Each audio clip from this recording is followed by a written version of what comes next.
शहरात केलेत ते आपण केलेत. आपण मोठी पाण्याची योजना आणली ती आपण आणली, जी ती सुद्धा योजना आणायला मला किती त्रास दिला नगरपालिकेने. तेव्हा नगरपालिकेमध्ये प्रशासक नव्हतं आणि मला सगळ्या आपल्या अंबाजोगाई शहरामध्ये कुठलंही काम करायचं असेल त्याला नगरपालिकेची NOC लागते आणि ते NOC मला दिली नाही. 8 महिने दिले नाही, कारण त्यांना नकोच होतं की आपल्याकडे मोठी योजना यावी आणि लोकांना कळावं की अरे अरे असं सुद्धा असतं. मग अजून अपेक्षा वाढतात ना, जेवढ्या लोकांना दिलं तेवढ्या लोकांच्या अपेक्षा वाढतात. त्यांना अपेक्षा वाढवायच्याच नव्हत्या. असं आहे तसंच चालू दे असं कुठेतरी विचार होता, तो आपण आता बदलणार आहे. मग आमदारांना ते आपण मोठे 20 कोटीचे गार्डन आणले आपल्या लोकांना. आता एवढे वर्ष तुम्ही विचार करा का नगरपालिकेने कधी कुठलं गार्डन केलं नाही. आणि आपलं होतं ते गार्डन एवढं, ते बसस्टँडच्या समोर होतं ते गार्डन 10-15 वर्ष बंद होतं. तिकडे त्यांनी नगरपालिकेचे गाले टाकायला लागले आणि स्वतःच्या उत्पन्नासाठी काय ना काय ते करायला लागलेले. म्हणजे विचार करा आपल्या सगळ्या लोकांची कितपत, आधीच्या नगरपालिकेचे जे अध्यक्ष होते त्यांना कितपत आपली काळजी होती. किती तुम्हाला सांगू, किती भ्रष्टाचार, किती प्रॉब्लेम. आता ते आपलं मुकुंदराज सभागृह तुम्हाला माहिती आहे, म्हणजे जेव्हा त्यांचा काळ होता तेव्हा त्यासाठी 2 कोटीचं टेंडर काढलेलं. त्या टेंडरमध्ये त्यांनी काय केलं, अख्खं तुम्ही केलंय का त्या सभागृहामध्ये? त्याचं रेनोव्हेशन झाल्यानंतर काही बदल नाही. त्या सभागृहामध्ये फक्त आतून थोडासा पेंट मारलाय आणि खुर्चीमध्ये घोटाळा केलाय. त्या खुर्चीच्या घोटाळ्यासाठी आम्ही औरंगाबाद हायकोर्ट पर्यंत तिकडे जाऊन आम्ही स्टे आणून ठेवलेला. त्यासाठी सुद्धा किती पाठपुरावा केलेला. एक खुर्ची जी 4,000 रुपयाची आहे ती त्यांनी 20-25 हजार रुपयाची दाखवून तिकडे त्यांनी पैसे कमवले.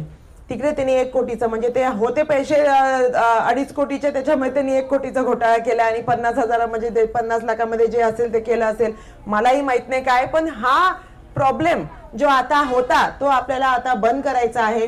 पाण्याचा प्रश्न आपल्याला माहित असेल की आपल्यासाठी पाणी 15 दिवसाला एकदा येतं. हाल होतात आपले मुलं बाळांना, आपल्या सगळ्यांना किती त्रास होतो. पण जे माजी नगराध्यक्ष आहेत त्यांच्या कॉलेजला पाहिजे तेव्हा 24 तास नगरपालिकेचं पाणी येतं, अशी त्यांनी सोय करून ठेवली आहे. आता हे मी डिटेलमध्ये अक्षरशः प्रेस कॉन्फरन्स आला की मी सगळ्यांपर्यंत पाठवते, कारण त्यांनी त्याच्यामध्ये पूर्ण पद्धतीने अभ्यास केलाय.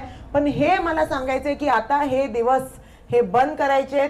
आता असं अजिबात चालणार नाही. आता आपण एवढे मोठे 200 कोटीचे रस्ते जे आणले आपण बघितले, ते फक्त सांगायला 200 कोटी नाही, आपल्याला ते सगळे 200 कोटीचे रस्ते दिसले.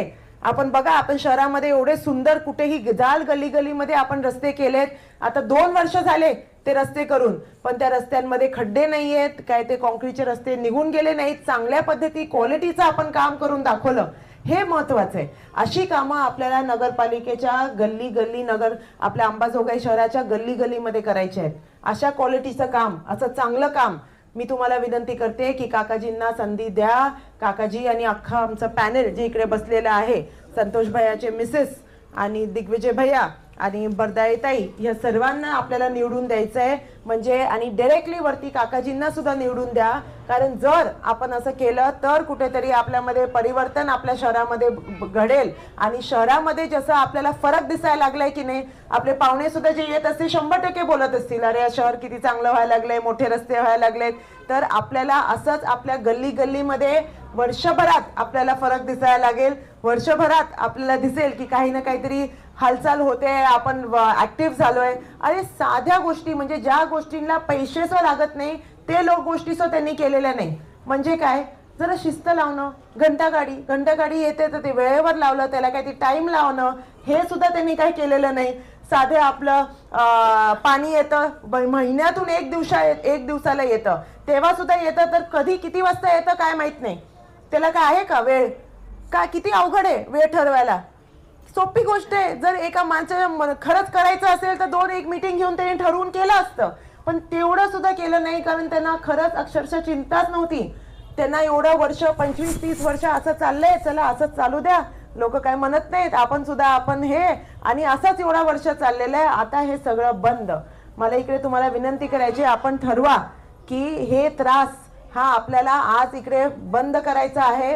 लोकांपर्यंत आपण चांगली जी आपल्या हक्काचे पैसे आहेत ते पोचले पाहिजे आणि आपल्या शहरामध्ये थोडं परिवर्तन झालं पाहिजे। आपल्या मुलाबाळांना चांगलं ह्याच्या पुढे म्हणजे किती वर्ष आपण त्याच नालीबद्दल बोलणार, त्याच नालीबद्दल तुम्ही कंप्लेंट करणार, त्याच डीपी बद्दल, त्याच लाईट बद्दल, त्याच आता पाण्याची तरी आपण योजना आणली तरी ठीक आहे, पुढच्या काही महिन्यांमध्ये 8 महिन्यामध्ये तरी होपफुली हे सगळं ठीक होईल जाईल, पाण्याचा हे कपॅसिटी वाढेल, तो विषय तरी ठीक आहे हाताळला जाईल। पण तो विषय तिकडे संपलेला नाही, अजून आपल्याला खूप करायचं आहे।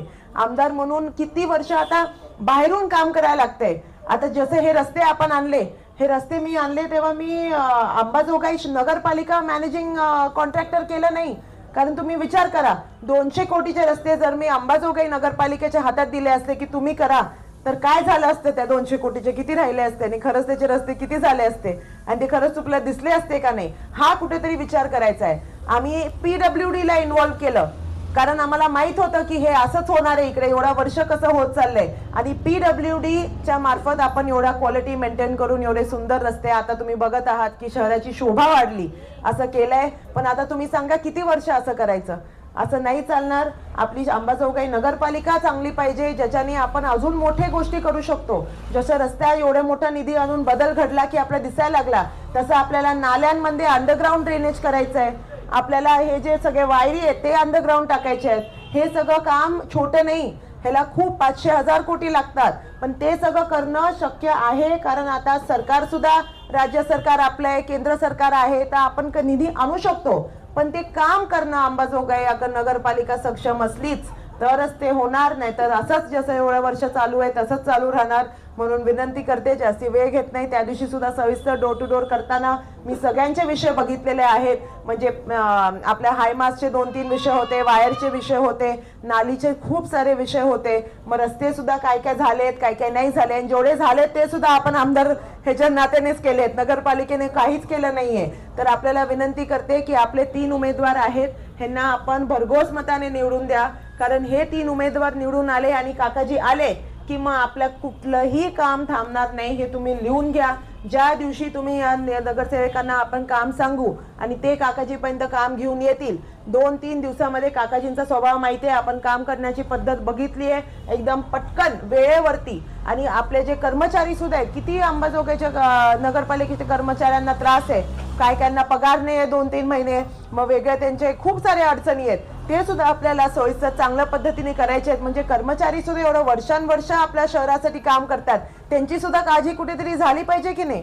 तर अशा पद्धतीने आपण काम करणार आहे पुढच्या ह्याच्यामध्ये। तर तुम्हाला विनंती करते की 2 तारखेला मतदान आहे, आपल्याला काही दिवसात आय थिंक चिन्ह मिळेल, अजून चिन्ह भेटलं नाहीये, चिन्ह भेटल्या आपल्याला 3 उमेदवार आणून देतील, आपण चांगल्या पद्धतीने त्याचा सुद्धा कसं जरा समजून घ्यावं आणि मतदान करावं। आणि यावेळेस काकाजींना, म्हणजे काकाजी एवढा 35-30 वर्षाचा अनुभव असून कधीही उमेदवार झाले नव्हते, यावेळेस पहिल्यांदा काकाजी आपल्या सर्वांसाठी, आपल्या सर्वांच्या बोलण्यावरती, म्हणजे मी आणि अक्षय आणि सगळ्यांनी आम्ही खूप त्यांना आग्रह केला की तुम्ही उभं राहा, कारण ह्या वेळेस आपल्याला परिवर्तन घडवायचंच आहे, अंबाजोगाईला चांगल्या पद्धतीने विकास करायचाच आहे, आणि म्हणून काकाजींना नगराध्यक्ष याच्यासाठी उभं केलं आहे।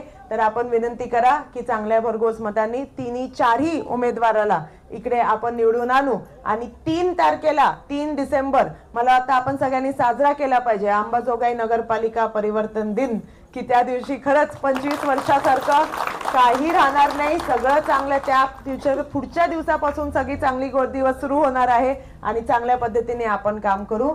आपण सर्व